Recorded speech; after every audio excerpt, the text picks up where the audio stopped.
بسم اللہ الرحمن الرحیم۔ السلام علیکم ورحمۃ اللہ وبرکاتہ۔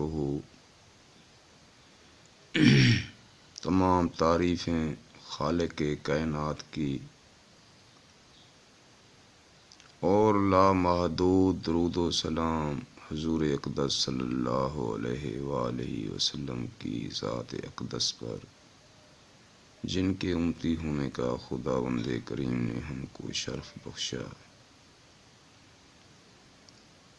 اس دنیا میں خالق کائنات نے انسان کے لیے بے شمار نعمتیں پیدا کیں، اور جو دنیا میں امراض ہیں ان کے علاج کے لیے جڑی بوٹیوں کو پیدا فرمایا، اور ہر جڑی بوٹی میں کسی نہ کسی مرض کے لیے شفا پوشیدہ رکھی۔ یہ اب انسان کا کام ہے کہ ان سے فائدہ اٹھائے یا نہ اٹھائے۔ دوستو، آج ہم ایک ایسے مرض کا نسخہ بیان کرتے ہیں جو بہت ہی موذی مرض ہے، اور اکثر اوقات انسان کو غلط کاری کی وجہ سے لگ جاتا ہے، اور اس مرض کے لگنے کے بعد علاج صحیح نہ ہونے پر مریض مختلف امراض کا شکار ہو جاتا ہے، اور وہ پوری زندگی اس مرض کی بجائے دوسرے امراض کا علاج کرتا رہتا ہے، لیکن صحت یاب نہیں ہو پاتا۔ دیکھنے میں تو یہ ایک معمولی سا مرض لگتا ہے، لیکن حقیقت یہ ہے کہ ہمارے سامنے ایسے لاکھوں مریض آئے جو اس مرض کی وجہ سے دوسرے بہت بڑے امراض کا شکار ہو گئے۔ تو آج ہم بات کرتے ہیں مرض سوزاک کے بارے میں اور اس کے علاج کے بارے میں۔ سوزاک جب کسی کو ہو جاتا ہے تو یہ ایک بہت ہی موذی مرض ہے، اور پیشاب کرتے وقت مریض کو جتنی تکلیف ہوتی ہے وہ کسی اور مرض سے نہیں ہوتی۔ جتنے حوصلے والا آدمی ہو برداشت نہیں کر پاتا۔ سوزاک ایک جراثیمی اور چھوت کا مرض ہے۔ یہ ایک سے دوسرے کو منتقل ہو جاتا ہے، بلکہ جس جگہ پر سوزاک کا مریض بیٹھ جائے یا جہاں سو جائے یا جہاں پیشاب کرے، اس کے جراثیم وہاں بھی پھیل جاتے ہیں اور دوسرے کو لگ سکتے ہیں۔ اس لیے سوزاک کے مریض کو بہت احتیاط کرنی چاہیے۔ یہ ایک ایسا موذی مرض ہے، اس کے ہونے کے بعد مریض دوسرے امراض کا گہوارہ بن جاتا ہے۔ اگر ٹھیک طریقے سے علاج نہ کیا جائے اور سٹیرائڈ سے اس کو دبا دیا جائے تو اس کی وجہ سے بے شمار جسمانی امراض شروع ہو جاتے ہیں۔ جریان، سلسل بول، صورت انزال جیسے امراض جکڑ لیتے ہیں، اور ذوبہ بھی ہو جاتا ہے۔ اکثر سوزاک کے بعد آپ مختلف امراض کا شکار ہو جائیں تو تجربہ کار طبیب سے ان کا علاج کرائیں۔ اس کے ہونے کے اسباب اکثر تو یہ مرض فاحشہ عورت سے جماع کرنے سے ہوتا ہے، یا حائضہ عورت یا سیلان الرحم کی مریضہ سے بھی ہو سکتا ہے، اور کبھی شراب و کباب اور گرم غذاؤں کے زیادہ استعمال سے بھی ہو جاتا ہے۔ اگر سوزاک کا مرض ہو جائے تو صحت یاب ہونے تک کبھی بھی اپنی بیوی سے ہم بستری نہیں کرنی چاہیے، ورنہ اس سے ناقابل تلافی نقصان ہوتا ہے۔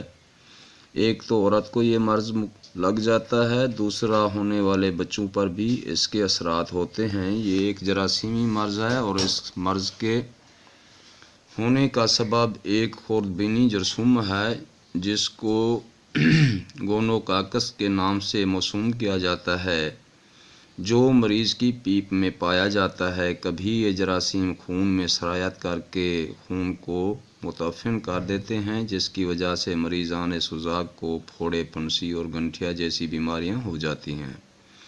اس کی علامات یہ ہوتی ہیں: مجامعت کرنے کے بعد اسی وقت یا دوسرے تیسرے روز یا 5ویں روز پیشاب کی نالی کا سوراخ قدرے سرخ اور متورم معلوم ہوتا ہے، جس میں جلن اور خارش پائی جاتی ہے، اور پھر نیلاہٹ مائل پیپ خارج ہونے لگتی ہے۔ چند روز یہ حالت رہ کر درد، جلن زیادہ اور پیپ گاڑھی ہو جاتی ہے، عضو تناسل کو زیادہ ورم ہو جاتا ہے، بلکہ بعض اوقات ورم کی زیادتی کی وجہ سے پیشاب بھی بند ہو جاتا ہے یا خون آنے لگتا ہے۔ 2-3 ہفتے یہی حالت رہ کر قدرے تخفیف محسوس ہوتی ہے۔ اگر باقاعدہ علاج کیا جائے تو ٹھیک ہو جاتا ہے، ورنہ قرح بن جاتا ہے جس کا ازالہ بڑا مشکل ہوتا ہے۔ علاج: یہ مرض ایک ایسا مرض ہے جس کا علاج صحیح وقت اور صحیح نسخہ سے کیا جائے تو مریض جلد شفا یاب ہو جاتا ہے۔ اگر اس کو اسٹیرائڈ سے دبا دیا جائے تو یہ دوسرے امراض کا سبب بنتا ہے۔ اس لیے اگر یہ مرض ہو جائے تو اس کا علاج اسٹیرائڈ کی بجائے نسخہ جات سے کرنا چاہیے۔ زیادہ تر صورت انزال کا مرض اس کے سبب ہوتا ہے، جو بڑے بڑے نسخہ جات سے بھی ٹھیک نہیں ہوتا۔ بعض اوقات جراثیم پھیل کر جسم پر دانے نکل آتے ہیں اور جوڑوں کا درد شروع ہو جاتا ہے۔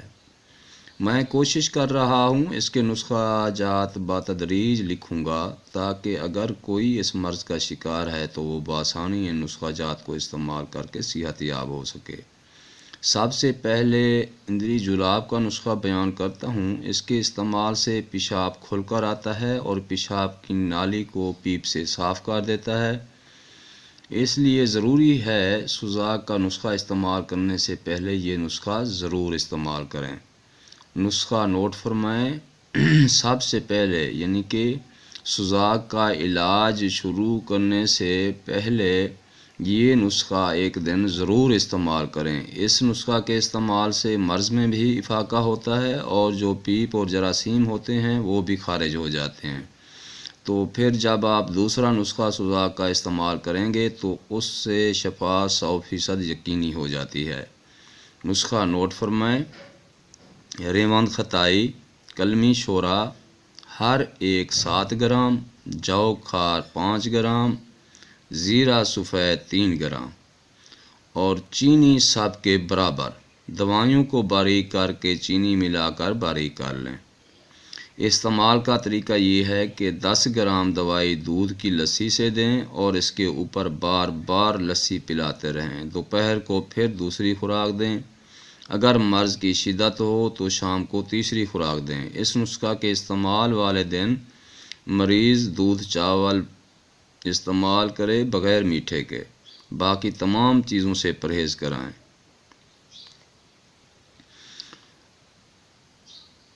دوسرا نسخہ اب نوٹ فرمائیں جو اندری جلاب کے بعد سوزاک کو جڑ سے ختم کرتا ہے۔ یہ نسخہ بھی بالکل آسان ہے اور ہر بھائی خود بھی بنا سکتا ہے۔ تو تھوڑا سا کلمی شورا کو بناتے وقت تھوڑی تکلیف ہوتی ہے، تکلیف نہیں ہوتی، بہرحال آپ احتیاط سے بنائیں گے تو یہ ضرور بن جائے گا۔ نسخہ نوٹ فرمائیں۔ کلمی شورا 20 گرام کڑھائی میں ڈال کر آگ پر رکھیں اور اس میں 20 گرام پانی ڈال دیں۔ جب جوش آنے لگے تو 2 گرام مستگی رومی باریک کی ہوئی اس میں ڈال دیں۔ جب تمام پانی خشک ہو جائے تو یہ سفید رنگ کی دوائی تیار ہو جائے گی۔ سرد ہونے پر اس کو باریک کر لیں اور محفوظ رکھیں۔ اس کے استعمال کا طریقہ یہ ہے کہ ایک ماشا دوائی بوقت صبح شربت بزرگی کے ساتھ استعمال کریں۔ یہ نسخہ استعمال کرنے سے پیشاب کی جلن اور نئے سوزاک کو بہت مفید ہے۔ اگر آپ کو یہ مرض بہت پرانا ہے اور تکلیف بہت شدید ہے تو یہ نسخہ میں تیسرا بیان کر رہا ہوں، تو پھر اس نسخہ کو استعمال کریں تو اس سے پرانا سوزاک بھی بالکل ٹھیک ہو جاتا ہے۔ نسخہ نوٹ فرمائیں۔ پوست ریٹ 10 گرام، تباشیر 20 گرام، دانہ الائچی خورد 10 گرام، 7 گلو 6 گرام، روغن سندل خالص 25 گرام۔ اب بنانے کا طریقہ یہ ہے کہ تمام ادویہ کو علیحدہ علیحدہ باریک پیس کر ملائیں اور پھر روغن سندل ملا کر اس قدر کھرل کریں کہ یہ گولیاں بنانے کے قابل ہو جائے۔ تو جب یہ گولیاں بنانے کے قابل ہو جائے تو اس کو چھولے برابر گولیاں بنا لیں اور سایہ میں خشک کر لیں۔ اب اس کے استعمال کا طریقہ یہ ہے کہ 2 گولی صبح اور 2 گولی شام شربت بزوری کے ساتھ استعمال کریں، اور تمام گرم، ترش اور مرچ والی چیزوں سے پرہیز کریں۔ اس نسخہ کے استعمال سے یہ مرض بالکل جڑ سے ختم ہو جاتا ہے اور دوبارہ ہونے کا خطرہ بھی نہیں رہتا۔ السلام علیکم۔